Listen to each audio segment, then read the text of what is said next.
com base na lei, na lei da emenda 20, ela propõe que hoje a mulher se aposente com 61 anos de idade e 30 de serviço, e o homem com 64 anos de idade e 35 de serviço. O servidor, quando ele completa os 10 primeiros anos no serviço público, ele já deve ter essa vontade de se apropriar dessas informações e nos procura muito exatamente para saber as gratificações a que eles vão ter direito, qual o tempo de efetivo exercício que eles precisam cumprir.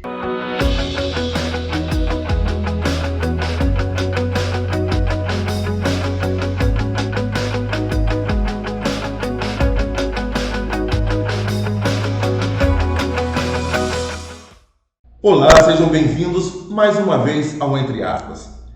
Sempre quando chega a hora da aposentadoria, surgem dúvidas e muitos servidores enfrentam dificuldades para conquistar o benefício e, na maioria das vezes, acabam recebendo valores errados. E é esta justamente a intenção dessa edição do programa Entre Aspas, tirar as dúvidas e ajudar os servidores a passar pelo processo correto. Para que isso aconteça, nós convidamos a coordenadora do Departamento de RH aqui do Centro de Saúde Bahia, a Jocélia Santos, mais conhecida como Jo, a nossa Jo do Centro de Saúde Bahia. Jo, seja muito bem-vinda aqui ao Entre Aspas, obrigado por ter aceitado aqui o nosso convite. Muito obrigada pela oportunidade. E como você pode perceber, a nossa conversa aqui está acontecendo sem máscaras, tudo porque todos os procedimentos de segurança contra o coronavírus foram tomados, por isso estamos tendo essa liberdade. Jo, a gente percebe aqui que semanalmente você atende diversos servidores que procuram informações sobre a aposentadoria. Quais as principais dúvidas que eles apresentam quando ligam para você durante os atendimentos aqui no Centro de Saúde Bahia? Vlad, é muito interessante essa pergunta, porque ao longo da vida funcional do servidor, ele não se habilita a obter informações em relação a esse processo, que obviamente vai acontecer principalmente no serviço público, onde a gente tem uma percepção de instabilidade de emprego.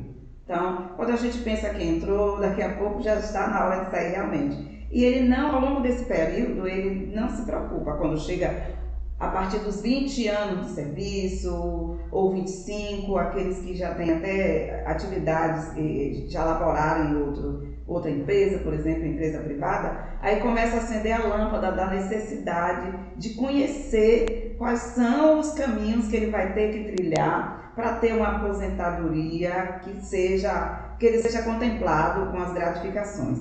Então, esse momento ocorre e o servidor, como ele não se habilitou a observar a Lei 6677, a ver no decorrer desse período quais foram as leis que foram editadas e publicadas, eles começam a demonstrar uma dificuldade, né, de entendimento. E nos procura muito exatamente para saber as gratificações a que eles vão ter direito, qual o tempo de efetivo exercício que eles precisam cumprir, quanto é o período de averbação, o que é que ele pode averbar, e também como vai ficar naquele momento, qual é a condição da emenda que favorece mais para ele ir logo, porque ele tem pressa, no momento que ele nos procura, ele tem pressa, e também para que ele tenha uma remuneração melhor.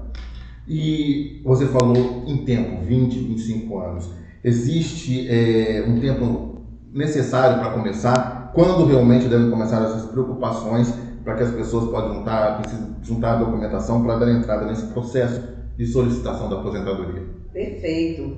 Eu acho que o servidor, quando ele completa os 10 primeiros anos no serviço público, ele já deve ter essa vontade de se apropriar dessas informações, que isso favorece no caso de averbação, porque às vezes ele está perdendo até um benefício quando ele vem de uma outra atividade pública, que ele pode averbar esse tempo e ter um acréscimo no seu adicional tempo de serviço.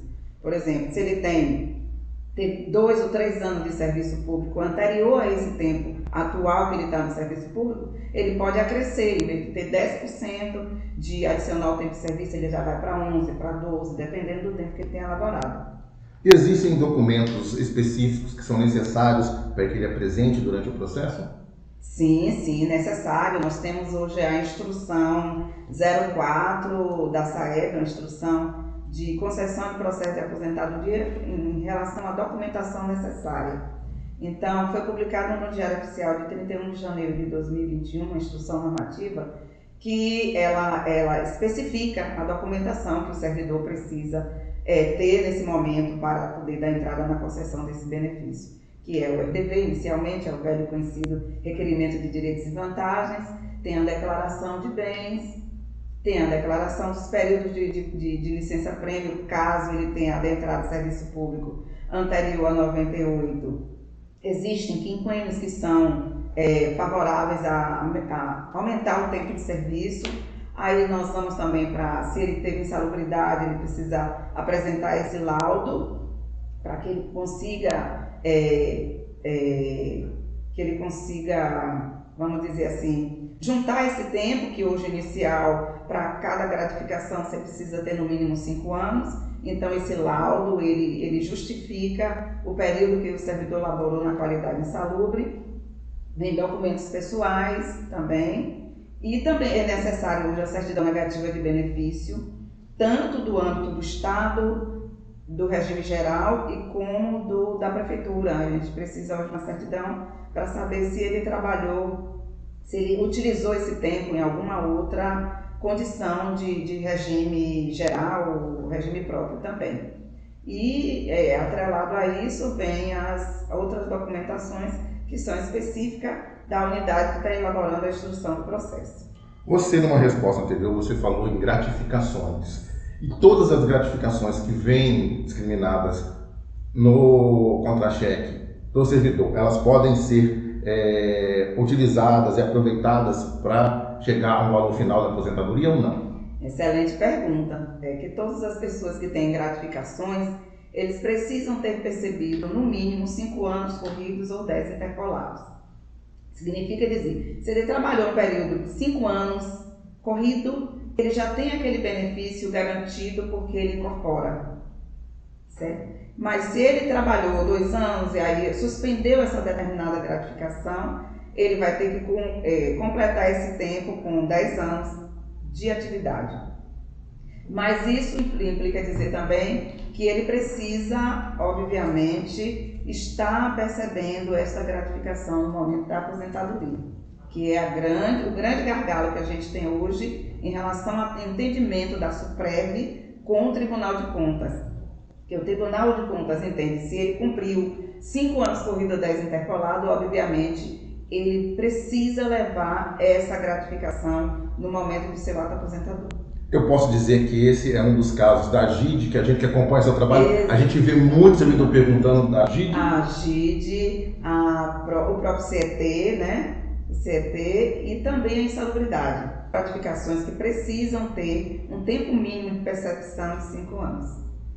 E houve toda uma reforma previdenciária. Né? Essa reforma previdenciária também atingiu os servidores públicos. Existem novas regras para dar entrada no processo de aposentadoria? Se existem, quais são elas? Existem sim, são bem complexas no sentido de prejuízo remuneratório.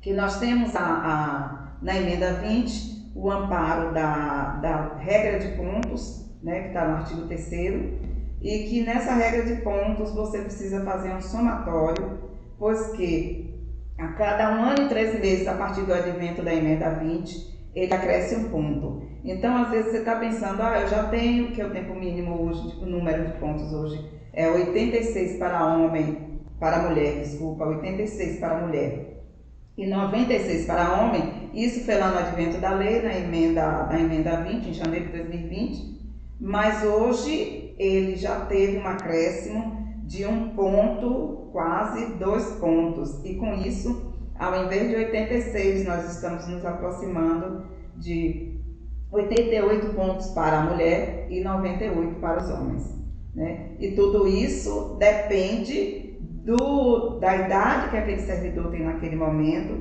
e do tempo de serviço também que ele tenha. Isso que eu já ia te questionar, né? É a questão da aposentadoria.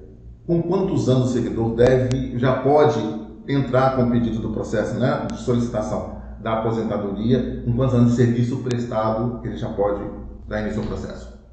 Isso. Com base na lei da emenda 20, ela propõe que hoje a mulher se aposente com 61 anos de idade e 30 de serviço, e o homem com 64 anos de idade e 35 de serviço. Aumentou um pouquinho a idade, mas o tempo de serviço permaneceu o mesmo. Agora, da emenda anterior. Uma dúvida minha: 61 anos para a mulher e 64 para os homens. Eles têm que ter os dois juntos ou o tempo de serviço pode chegar primeiro do que a idade e ele já pode dar entrada no processo? A proposta da emenda é que eles cheguem juntos. Agora, caso isso não ocorra, por exemplo, se ela tiver os 30 anos de serviço e não tiver os 61 de idade, ela vai precisar aguardar a idade, porque são requisitos importantes. João, o Entre Aspas vai fazer um breve intervalo e a gente volta já.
Estamos de volta com o Entre Aspas e nessa edição tirando dúvidas sobre o processo de aposentadoria para o servidor público. E nossa entrevistada é a Jocélia Santos, a nossa coordenadora do Departamento de RH aqui do Cine Saúde Bahia.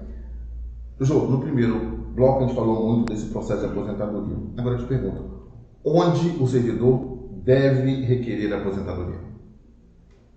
Excelente pergunta, porque às vezes chega servidores aqui, Cláudio, querendo que isso ocorra através do sindicato. E a gente não tem essa governabilidade. Os processos de aposentadoria devem ser dados entrada no RH de cada unidade onde o servidor é lotado. Ou, se ele preferir também, ele pode juntar essa documentação e ir até a administração central na Secretaria de Saúde, que tem um serviço de atendimento ao servidor, onde ele pode estar fazendo essa protocolização. Informando para o servidor também que ele pode, é uma vontade do servidor se aposentar. Ele não depende do gestor autorizar esse requerimento, essa aposentadoria, é a vontade do servidor. No momento que ele define que ele já tem os requisitos e que ele deseja dar entrada nessa concessão, ele é livre, ele não precisa que o gestor valide esse documento, entendeu? Porque várias pessoas chegam aqui com dúvida, mas meu gestor disse que é para eu ir ontem, eu não vou ir amanhã.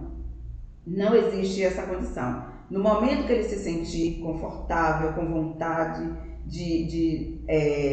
encerrar a carreira, assim que a gente fala, né, no serviço público ativo, ele pode fazer com essa documentação que já foi citada, essa protocolização junto à unidade dele ou na própria secretaria.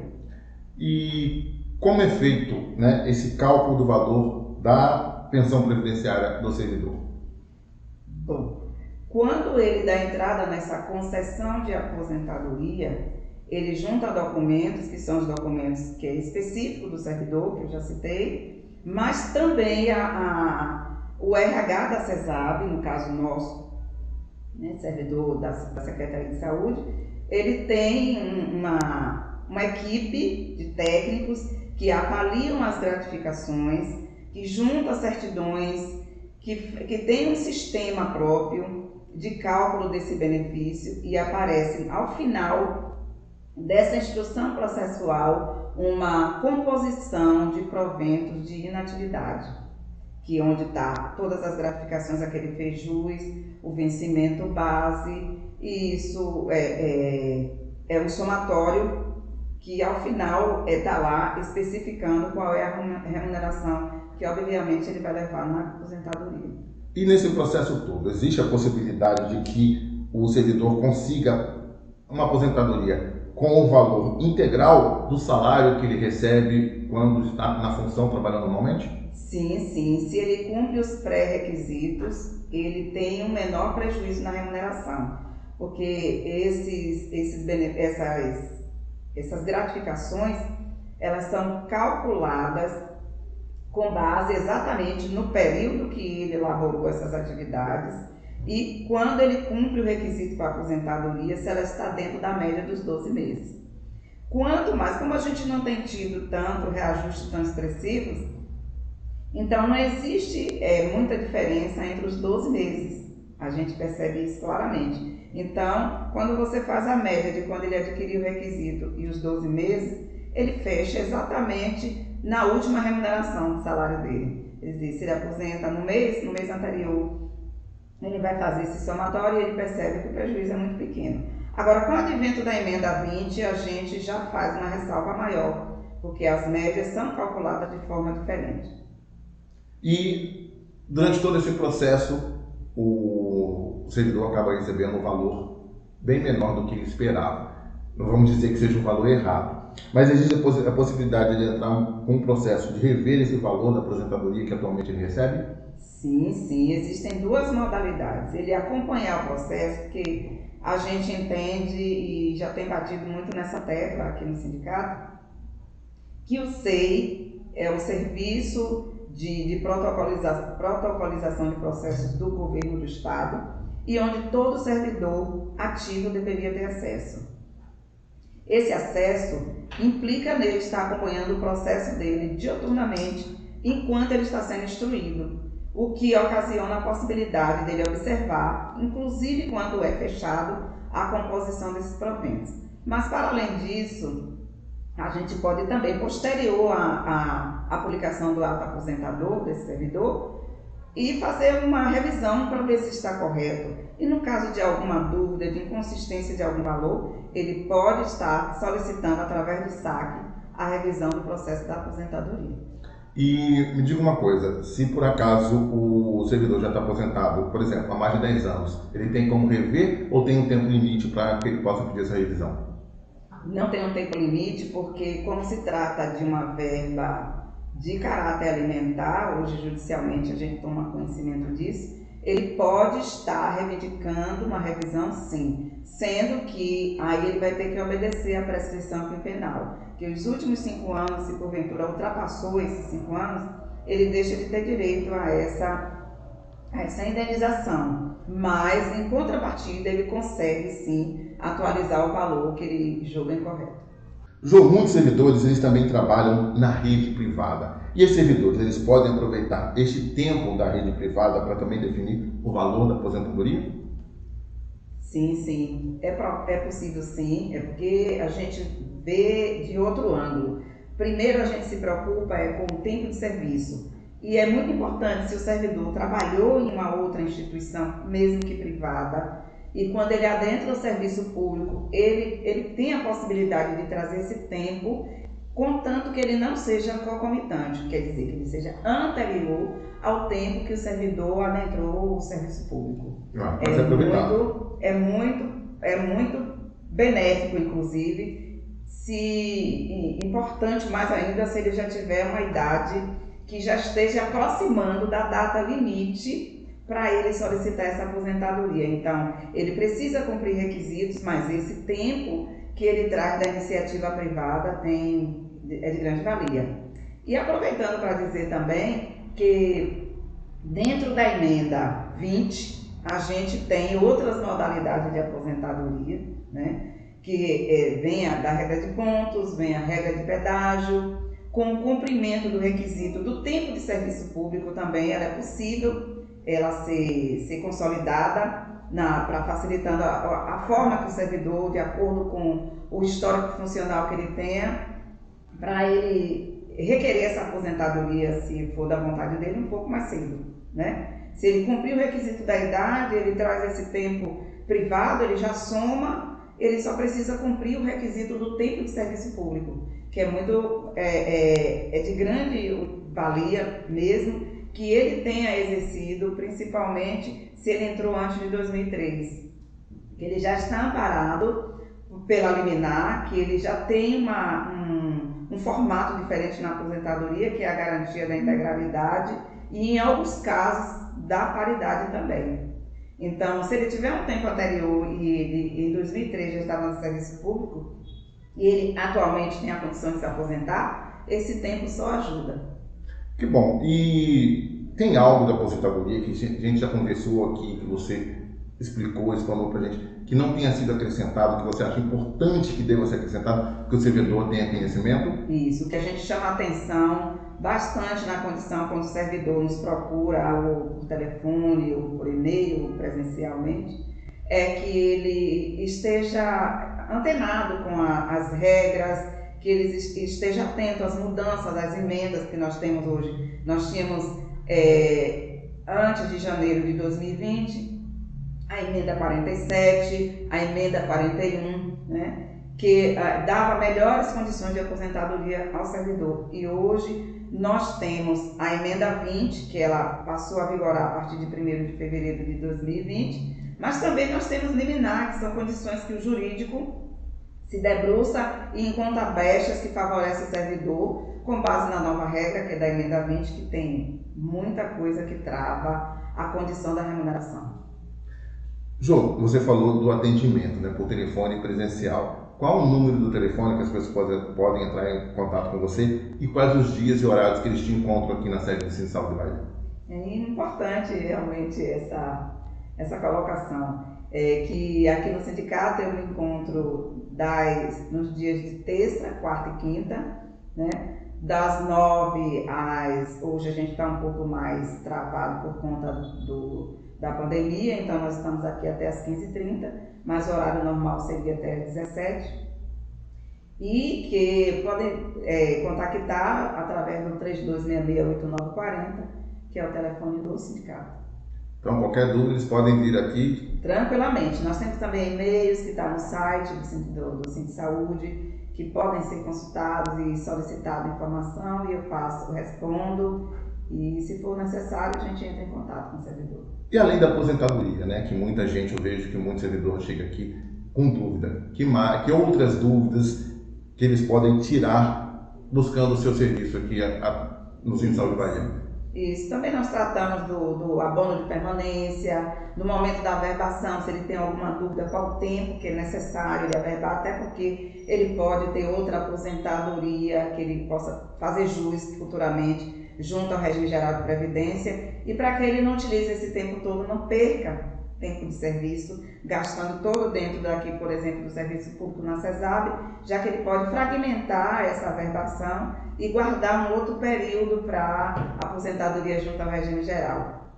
Tirar dúvidas também em relação à insalubridade, a GID, né, que tem muito conflito, de onde o servidor veio, para onde ele vai, remoções.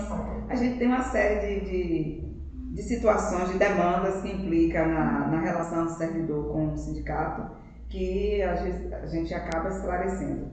E que o servidor também fique atento, saiba o quanto é importante é que o RH trabalha lado a lado com o departamento jurídico aqui no Centro de Saúde Bahia, não é isso? Exatamente, as questões que vão para além do administrativo, da CESAB ou da própria SAEB, nós pendemos para o lado jurídico, que vão ver os entendimentos da lei. Nós temos uma equipe muito bem implantada aqui também do sindicato.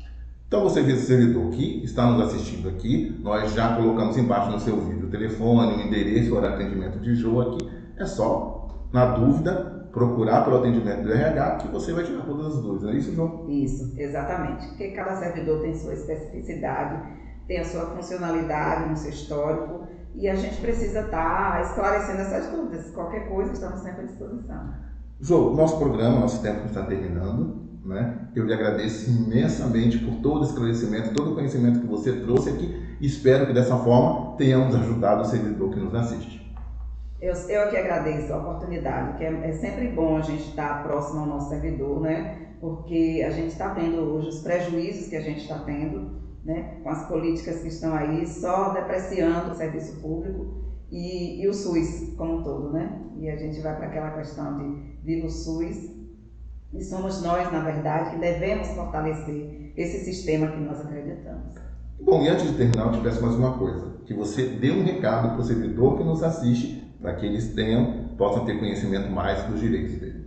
Exatamente, que fiquem atentos, o Diário Oficial é um documento que a gente tem que estar adentrando, pesquisando, né? E no caso da própria aposentadoria requer isso, mas também outro, tem avaliação de desempenho, que está aí sendo criado, um modelo novo, um formato novo de avaliação, tem promoção e progressão, que a gente tem que ficar atento quais são as datas legais de dar entrada nesses processos.